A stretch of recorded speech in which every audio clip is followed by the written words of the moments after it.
Welcome sa Thirst 2.0 na kung saan ay mapapakinggan ninyo ang mga trending topics sa politics, issues sa showbiz. Kaya naman kung hindi pa po kayo nakaka-subscribe, i-subscribe nyo na po yan. And please, pakisama naman ang notification bell para lagi po kayong updated sa mga balitang napapanahon.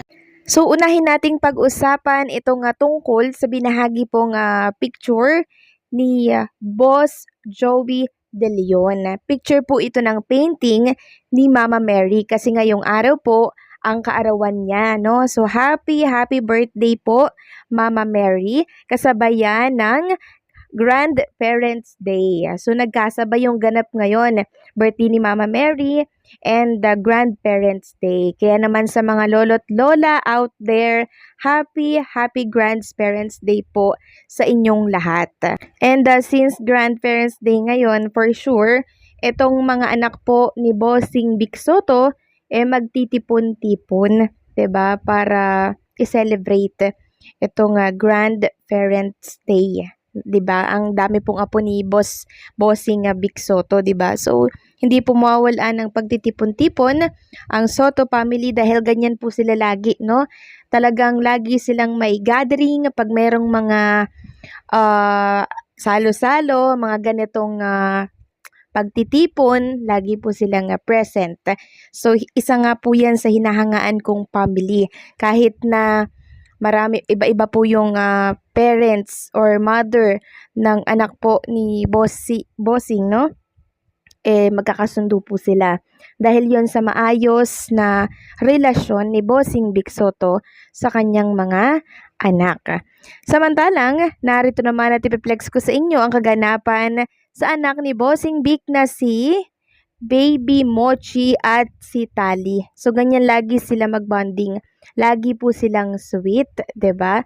Kasi siguro sinasabi po dito ni Pauline Luna Soto na sa huli kayo lang din yung magtutulungan, kayong magkakadugo. Kaya sino ba yung magkakampi? 'Di ba? Ganyan po ang laging sinasabi ng mga parents natin. Mahalin ang kapatid kasi yan ang makakatulong sa iyo sa bandang huli. Samantalang meron akong ipapakita sa inyo. Ito po ay cover photo ng ang True Itbulaga Defender Network by LM Entertainment.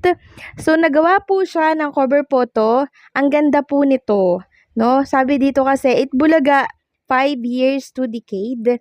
5 years na lang mga Kadabar Kads. 50 years na tayo. 50 years na gustong-gustong makuha at makamit po ng TBJ at ng mga Dabar Kads. 50 years, golden years po yun ng Itbulaga. At kokonting programa lamang po ang umaabot ng ganito katagal, no? And counting. And we're hoping sa tulong po ng mga advertisers at sponsors ng Itbulaga, wag silang mang-iwan, ay panigurado pong makakamit po ng Itbulaga yan hanggang sa mahigitan pa po ang 50 years na inaasam po ng Tito Vic and Joey. So ipagdasal lang natin ang success na to na sana po ay makamit at ipagkaloob ng ating Panginoon ang 50 years and beyond para po sa mga Dabber Cards. Samantalang, babasahin ko naman sa inyo itong write-ups po ng Abante para po dito sa anak ni Bossing Vic Soto. Sabi dito, excited na si Danica Soto Pingris sa bagong yugto ng kanyang showbiz career. Pumirma na siya ng kontrata sa Crown Artist Management, ang talent agency na pagmamayari ni Maha Salvador. Sa kanya mismong Instagram account, ibinida ni Danica ang mga larawan ng naganap na contract signing event kung saan present si Maha at mister nitong si Rambo Nunez. Gayon din si Crown Talent Manager Bania Padilla Edralin. Beyond excited to be part of the Crown's management family. Thank you for the warm welcome and looking forward to all the amazing moment ahead. Caption ng eldest ni Vic Soto. Ilan pang celebrity na partner ng Crown's Artist Management ay sila Miles Ocampo at John Lloyd Cruz. And eto nga po at dumagdag si Danica Soto Pingris, anak po ni Bossing Vic Soto. So ilan lamang po pala sila ditong talent sa Crown's Artist Management, si Miles, si John Lloyd Cruz, and syempre itong si Danica Soto. So meron pa ba? Parang nakokontian ako sa mga artist kasi kakasimula lang din itong Crown's artist management na to, and we're hoping na dumami po ang mga artista na maging parte po ng agency na to na kung saan ay pagmamayari ni Maha Salvador. Samantalang, pag-usapan naman natin ang tungkol dito sa isang Dabarkads Queen po ng Itbulaga na kung saan ay dumaranas ngayon ng kalungkutan. So kanina po sa kanyang broadcast channel, ibinahagi niya po ang kanyang pinagdadaanan. Siniwalat niya po ito sa mga supporters niya na kung saan ay ando doon sa isang group chat na yon. So ngayon, kabilang po ako sa group chat na yon kaya nakita ko po agad itong post niya. So ang tinutukoy po natin na merong pinagdadaanan po ay walang iba kundi si Samantha Rascal. Nagmamakaawa po siya at humihingi po siya ng dasal para po sa kanyang mahal sa buhay na itinakbo, sinugod sa hospital. So bakit? Sabi niya po kasi dito, "Hello po, good afternoon. Sana okay lang kayong lahat and healthy. I just have a small favor po. We need prayer warriors po kasi ngayon po may Mama Lola.